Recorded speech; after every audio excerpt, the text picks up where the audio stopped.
Hey guys, this is Ron with my Contractor's license. Wanted to talk to you today about which code books to use during your test.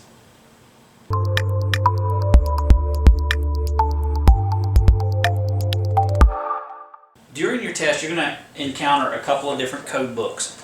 We always get these questions, hey, which book should I use? There is usually an OSHA, which is employee safety. You'll have either an IBC, which is an International Building Code, or an IRC if you're doing a residential exam. So you'll see that these books look very similar, but they are different.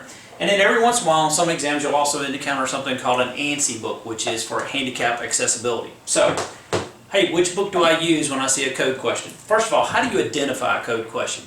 Typically, a code question will have words like shall, will, must, will not, maximum, minimum. These are command questions. They're not actually asking you about a technique. They're saying, hey, this is the maximum, minimum, whatever. So anytime you see a question on your exam that's using those words, kind of start thinking code right off the bat. We're not talking technique, we're talking maximum, minimum, things of that nature.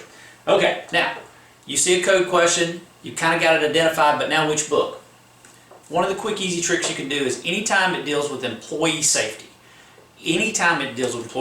always OSHA. Okay, this is going to cover how loud it can be, how dusty it can be, how high they can be. You got to keep your people alive and healthy while you're building, so always go to your OSHA book. Okay, now to deal with the public safety, now I got to keep anybody healthy and alive that I've sold the house to or the building to or whatever the occupancy. Now you're going to start thinking about your IRC or your IBC. This is where you're talking about light switches, how high they can be, how low they can be, shower curbs, all that's going to be covered in these type code books. So, anything to do with employee safety, OSHA, anything to do with public safety, think about your IRC or your IBC. And finally, one word on the ANSI book.